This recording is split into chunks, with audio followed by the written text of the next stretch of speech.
Hello students, कैसे हैं आप सभी। मैं डॉक्टर उन्मार हूँ, assistant professor of political science. UG NET political science के क्रैश कोर्स में फिर से आपका स्वागत है।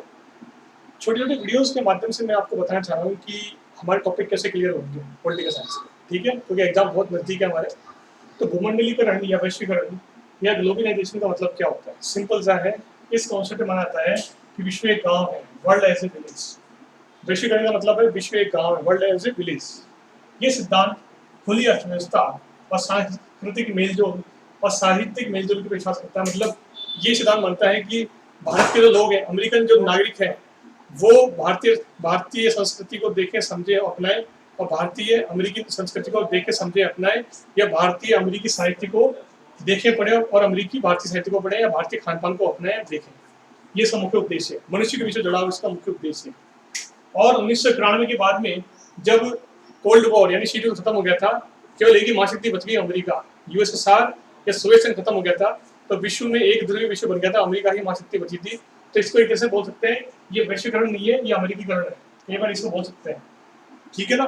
दूसरी बात, इसका मुख्य उद्देश्य है लोगों, विभिन्न देशों के लोगों, सरकारों, निजी कंपनियों का, विभिन्न देशों के लोगों, सरकारों और निजी कंपनियों का आपस में जुड़ाव वैश्विक स्तर पर।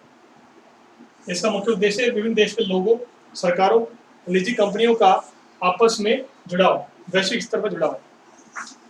इस सिद्धांत के समर्थक हैं, जिन्होंने इसको इस सिद्धांत के जनक हैं, इस तरीके से फाउंडर है, वो है लेविट और इतिहासकार हॉपकिंस। लेविट और इतिहासकार हॉपकिंस ने ये शब्द दिया भूमंडलीकरण का, ठीक है। अंतर्राष्ट्रीय मुद्रा कोष IMF ने वैश्वीकरण या भूमंडलीकरण के 4 उद्देश्य बताए हैं। पहला व्यापार, दूसरा विनिमय, तीसरा व्यापार विश्व व्यापार, और चौथा निवेश। तीसरा है विश्व व्यापार, पहला है आंतरिक व्यापार, इंटरनल बिजनेस, आंतरिक व्यापार, दूसरा विनिमय, और तीसरा वैश्विक व्यापार, और चौथा है निवेश। ये 4 उद्देश्य बताए हैं अंतर्राष्ट्रीय मुद्रा कोष ने, ठीक है ना। और लेविट और इतिहासकार हॉपकिंस जो है इस शब्द के जनक है, ठीक है। तो भूमंडलीकरण या वैश्वीकरण या ग्लोबलाइजेशन का मतलब होता है विश्व एक गांव, वर्ल्ड एज ए विलेज। जो खान पान हमें भारत में मिल रहा है वो खान पान हमें अमेरिका में मिले, जो वेशभूषा अमेरिकन पहन रहे हैं वो भारतीय पहने। विश्व स्तर पर लोगों का, सरकारों का, निजी कंपनियों का आपस में जुड़ाव, इसको बोलते हैं भूमंडलीकरण, वर्ल्ड एज ए विलेज। 1991 के बाद में विश्व एक ध्रुवीय विश्व बन गया, और वो एक ध्रुवीय विश्व बनने के बाद में क्या हुआ कि जब अमेरिका से प्रभाव बन गया तो अमेरिकनकरण करने के लिए भूमंडलीकरण लाया गया। इसके फायदे भी हैं। इसके फायदे ये हैं, भूमंडलीकरण के फायदे क्या है? फायदे इसके लाभ ये हैं कि गरीब देशों का विकास होता है, वहाँ नई नई कंपनी आती है ना, और इन्वेस्टमेंट होता है।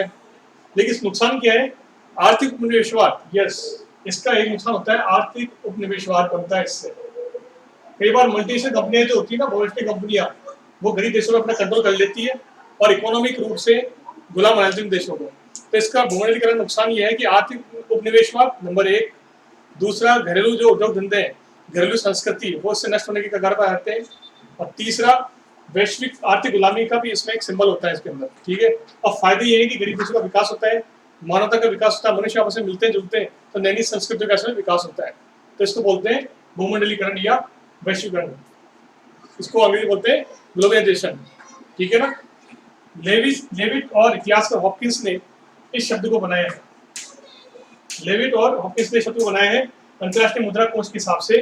इसके 4 उद्देश्य हैं, आंतरिक व्यापार, विनिमय, वैश्विक व्यापार और निवेश, ठीक है ना। ये इसके उद्देश्य हैं 4।